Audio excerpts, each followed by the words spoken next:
नमस्कार। आज बात करेंगे इंफ्रारेड स्पेक्ट्रोस्कोपी की। ये एक कमाल की तकनीक है। जानते हैं क्यों?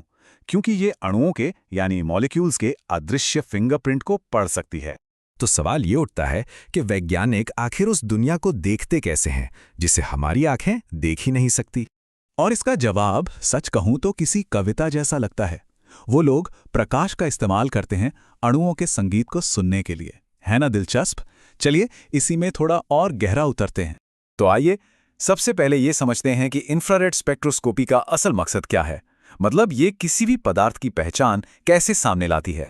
तो देखिए, इंफ्रारेड या आईआर स्पेक्ट्रोस्कोपी एक ऐसी एनालिटिकल टेक्निक है जो ये पता लगाती है कि कोई सब्सटेंस इंफ्रारेड लाइट को कैसे एब्जॉर्ब करता है। और ये एब्जॉर्प्शन होता क्यों है? क्योंकि मॉलिक्यूल्स के अंदर जो केमिकल बॉन्ड्स होते हैं ना, वो लगातार वाइब्रेट करते रहते हैं। उनमें एक तरह की हलचल होती रहती है। और यहीं पर आती है सबसे दिलचस्प बात। हर मॉलिक्यूल का वाइब्रेट करने का, कांपने का तरीका एकदम अलग होता है। और इसी वजह से उसका जो आईआर स्पेक्ट्रम बनता है वो भी बिल्कुल अनोखा होता है, ठीक हमारे फिंगरप्रिंट्स की तरह। और बस यही तो इस पूरी टेक्निक का आधार है। अच्छा, अब ये समझने के लिए कि ये सब होता कैसे है, हमें मॉलिक्यूल्स के बारे में अपनी सोच को थोड़ा सा बदलना पड़ेगा। देखिए, हम अक्सर मॉलिक्यूल्स को बॉल एंड स्टिक मॉडल से सोचते हैं, है ना, जिसमें सब कुछ एकदम स्टैटिक, एकदम स्थिर दिखता है। पर आईआर स्पेक्ट्रोस्कोपी को समझने के लिए हमें चाहिए बॉल एंड स्प्रिंग मॉडल। सोचिए कि जो केमिकल बॉन्ड्स हैं वो कोई कठोर डंडियां नहीं हैं, बल्कि लचीले स्प्रिंग्स हैं जो लगातार खिंच रहे हैं, मुड़ रहे हैं। और इन मॉलिक्यूलर स्प्रिंग्स का जो बर्ताव है वो फिजिक्स के एक बहुत ही बुनियादी नियम पर चलता है, हुक का नियम। ये लॉ बस इतना बताता है कि किसी स्प्रिंग को खींचने या दबाने के बाद उसे अपनी ओरिजिनल पोजीशन में वापस लाने के लिए कितना फोर्स लगेगा। तो ये समीकरण हमें क्या बताता है? ये बताता है कि बॉन्ड के वाइब्रेट करने की जो फ्रीक्वेंसी है वो दो चीजों पर डिपेंड करती है। एक तो है के, मतलब बॉन्ड कितना स्ट्रांग है, उसकी स्टिफनेस क्या है। और दूसरा है म्यू, यानी जुड़े हुए एटम्स का मास। सीधा सा हिसाब है, बॉन्ड जितना मजबूत होगा वो उतनी ही तेजी से वाइब्रेट करेगा, और एटम्स जितने भारी होंगे वाइब्रेशन उतना ही धीमा होगा। तो अब जब हमने मॉलिक्यूलर स्प्रिंग्स को समझ लिया है, तो चलिए देखते हैं कि ये लाइट के साथ इंटरैक्ट कैसे करते हैं। यहां पर एक बहुत जरूरी कॉन्सेप्ट आता है। देखिए, एक मॉलिक्यूल इंफ्रारेड लाइट से एनर्जी सिर्फ और सिर्फ तभी एब्जॉर्ब करेगा जब लाइट की फ्रीक्वेंसी उस बॉन्ड की अपनी नेचुरल वाइब्रेशनल फ्रीक्वेंसी से एकदम परफेक्ट मैच कर जाए। ये बिल्कुल वैसा ही है जैसे किसी ओपेरा सिंगर की आवाज से कांच का ग्लास टूट जाता है ना। इसी मैचिंग को, इसी घटना को हम कहते हैं रेजोनेंस। लेकिन यहां एक पेच है।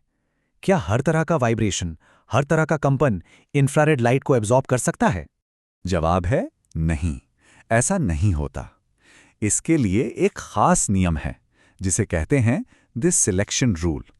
और ये नियम कहता है कि कोई वाइब्रेशन आईआर लाइट को सिर्फ तभी एब्जॉर्ब करेगा जब उस वाइब्रेशन की वजह से मॉलिक्यूल के अंदर के इलेक्ट्रिकल बैलेंस में, यानी उसके डाइपोल मोमेंट में कोई बदलाव आए। इसका सबसे बढ़िया उदाहरण है कार्बन डाइऑक्साइड, CO2। मान लीजिए उसके दोनों ऑक्सीजन एटम्स एक साथ बराबर ताकत से बाहर की तरफ खींच रहे हैं। इससे क्या होगा? मॉलिक्यूल का जो ओवरऑल इलेक्ट्रिकल बैलेंस है वो बना रहेगा, उसमें कोई बदलाव नहीं आएगा।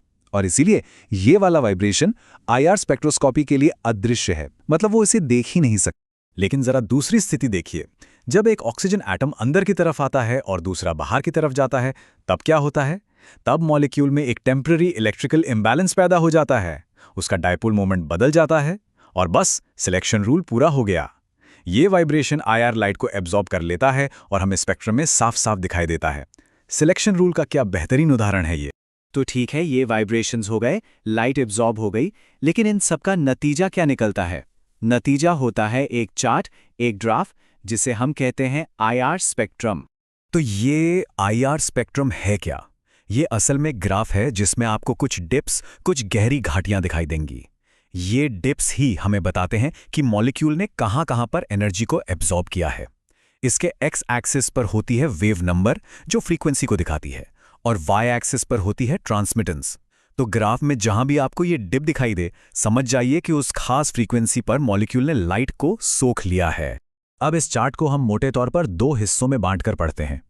1500 वेव नंबर से ऊपर का जो हिस्सा है वो कहलाता है फंक्शनल ग्रुप रीजन। ये समझ लीजिए कि ये मॉलिक्यूल का आईडी कार्ड है।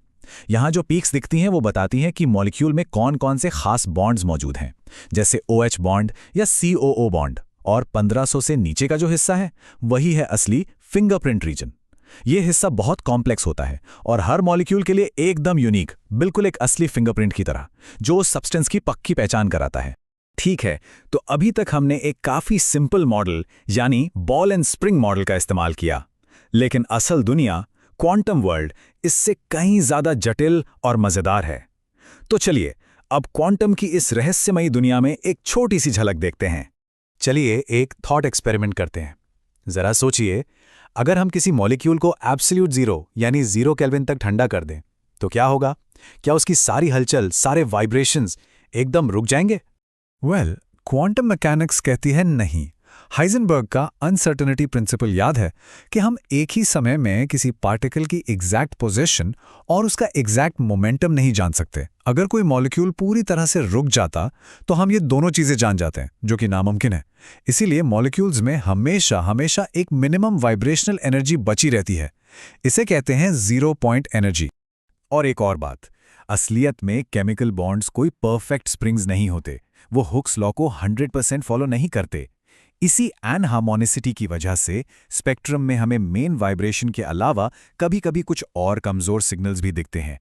ये बिल्कुल वैसा है जैसे किसी म्यूजिकल इंस्ट्रूमेंट में मेन नोट के साथ साथ हल्के हल्के दूसरे सुर भी सुनाई देते हैं। इन्हीं को ओवरटोन्स कहते हैं। तो कुल मिला के बात क्या है? बात यह है कि जब हम ये एनालाइज करते हैं कि कोई सब्सटेंस इंफ्रारेड लाइट को कैसे एब्जॉर्ब कर रहा है, तो हम असल में उसके केमिकल बॉन्ड्स के वाइब्रेट करने का यूनिक सिग्नेचर पढ़ रहे होते हैं। हम उसके मॉलिक्यूलर फिंगरप्रिंट को डिकोड कर रहे होते हैं।